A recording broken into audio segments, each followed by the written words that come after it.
YouTube channel देख रहे हैं। मैं इमरान खान हूँ। नादरीन, वही हुआ जिसका डर था। दो बहुत बड़ी खबरें हैं, एक गिलगित बल्तिस्तान से है और एक आज़ाद कश्मीर से है। रावलाकोट लहूलुहान हो गया है। पाकिस्तान की एस्टेब्लिशमेंट ने जो खेल खेला उसका नतीजा निकला है और इंतहाई अफसोसनाक इत्तलात आ रही हैं रावलाकोट से।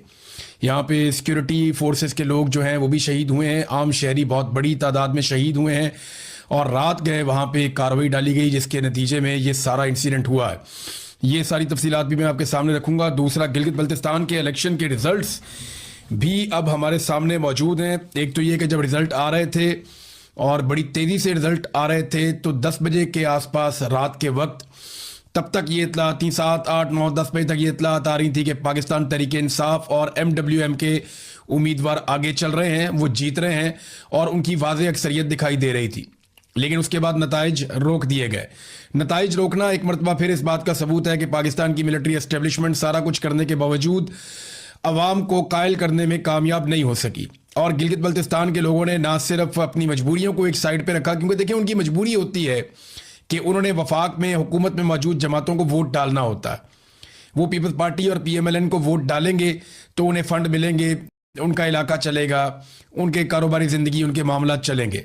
और अगर वो अपोजिशन को वोट डाल देंगे तो उन्हें कोई फ़ायदा उससे नहीं मिलेगा। और ये उनको दिखाई भी दे रहा है कि जब तक पाकिस्तान में ये सेटअप है या मिलिट्री एस्टेब्लिशमेंट इस रविश पे कायम है तब तक वो पाकिस्तान तहरीक इंसाफ को आने भी नहीं देंगे। इसके बावजूद गिलगित बल्तिस्तान के लोगों ने हैरान कर दिया। जितने बड़े पैमाने पर वो निकले, उन्होंने निकल कर वोट डाला। इसकी तवक्को ना पीपल्स पार्टी को थी ना PMLN को थी। तो टर्न आउट ज़्यादा होने का फ़ायदा पाकिस्तान तहरीक इंसाफ को होना था, वो हुआ। ख़वातीन ने हैरान किया, बड़ी तादाद में ख़वातीन ने निकल कर जो वोट डाला वो पाकिस्तान तहरीक इंसाफ को उसका फ़ायदा हुआ। और जैसे एक खामोश वोटर थे जो बता नहीं रहे थे कि वो यहाँ वोट करेंगे या वहाँ वोट करेंगे, उन्होंने काफ़ी चीज़ें तब्दील कर दी। सारा दिन गहमा गहमी जो है वो हम पाकिस्तान तहरीक इंसाफ के कैंप्स में देखते रहे और हु का आलम था PMLN के कैंप्स में। ख़ास तौर पे पीपल्स पार्टी के लोग तो फिर भी दिखाई दे जाते थे और वो पता चलता था कि पीपल्स पार्टी की गहमा गहमी हो रही है, उनकी पॉलिटिकल एक्टिविटी चल रही है। लेकिन PMLN के कैंप्स में नवाज शरीफ के जाने के बावजूद, यानी नून लीग ने अपना सबसे तगड़ा मोहरा मैदान में उतारा था, तो अमली तौर पर तो वो अब पाकिस्तान मुस्लिम लीग नून जो है वो आसिम मुनीर साहब की पार्टी है।